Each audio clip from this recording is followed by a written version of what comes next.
अवामी न्यूज़ में खबरों जो सिलसिलो जारी है। तव्हांखे भिरिया सिटी में ख़बर ॾींदा हलूं त गस्ता जे मरकज़ी सॾ ते सॼे सिंध जी भिरिया सिटी में भी गस्ता तालुके जे अॻवाननि ऐं हायर सेकेंडरी स्कूल जे उस्तादनि पारां हुकूमत जी पेश कयल चार्टर ऑफ डिमांड जे हक़ में हायर सेकेंडरी स्कूल जे मेन गेट अॻियां भरपूर एहतजाज कयो। एहतजाज जी अॻवानी गस्ता तालुके जे सदर उस्ताद अब्दुल रऊफ़ सोलंकी, महबूब अली लंजहार, शमशुद्दीन बुरड़ो, महबूब अली विस्तरो, अहमद अली भट्टी, शाहिद हुसैन विस्तरो ऐं ॿिया करे रहिया हुआ। इन मौके ते हिननि उस्तादनि जो चवणो हो त HST उस्तादनि खे टाइम स्केल BPS V ॾिनो वञे, GST ऐं मसावी उस्तादनि खे टाइम स्केल BPS 17 ॾिनो वञे। सिंध यूनिवर्सिटी IB NTS इकरा यूनिवर्सिटी टेस्ट पास कंदड़ उस्तादनि खे रेगुलर कयो वञे। 2012 जे भर्ती थियल मुख़्तलिफ़ ज़िलनि जे उस्तादनि जूं पगारूं जारी कयूं वञनि। हिननि चयो त पहिरें मरहले में असां जा मुज़ाहिरा जारी रहंदा। ॿिए मरहले में 25 मार्च ते थींदड़ तालीमी बोर्ड जे इम्तिहाननि 9 ऐं 10 क्लासनि जो इम्तिहान न वरितो वेंदो ऐं बाद में कराची सिंध असेंबली ऐं CM हाउस अॻियां मुज़ाहिरा ऐं धरना हया वेंदा।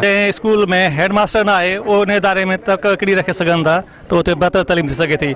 सिंध जा तक़रीबन 800-900 स्कूल बिना हेड मास्टरनि जे हली रहिया आहिनि ऐं उन खां सवाइ असांजा जेके मुतालबा HST खे 20 ग्रेड ऐं GST खे 17 ग्रेड ॾियणु ऐं उन खां सवाइ जेके मुख़्तलिफ़ उस्ताद टेस्टूं पास करे GST थिया आहिनि उन्हनि खे हिन महिल ताईं रेगुलर नथो कयो वञे।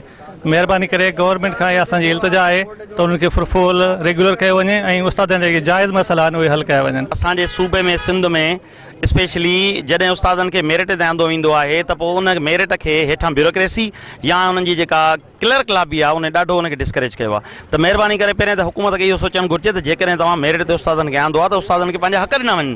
हींअर सिंध यूनिवर्सिटी वारा कराची प्रेस क्लब ते वेठा आहिनि ऐं असां उन्हनि खे सलाम पेश था कयूं। असां गस्टा तोड़े पेटियल उन्हनि सां गॾु आहियूं, असां उन्हनि जे बेक में आहियूं। जेकॾहिं ज़रूरत पई त असां गस्टा ऐं पेटियल उन्हनि सां गॾिजी शामिलु थींदासीं।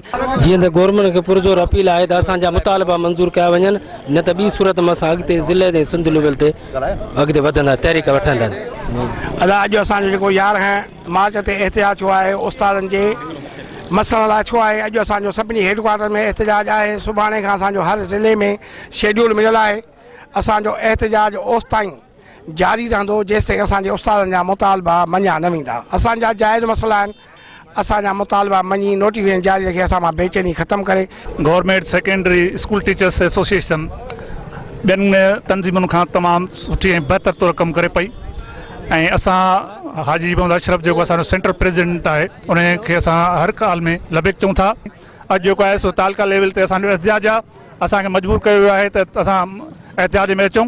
सो हुन लाइ असां उनखे पुरज़ोर अपील कयूं था जेके मुतालबा उन वटि अॻे पेश थियल आहिनि महिरबानी करे उन्हनि खे अमल में आंदो। तफ़सील लाइ विज़िट कयो अवामी news Facebook page, YouTube page ऐं अवामी न्यूज़ वेबसाइट।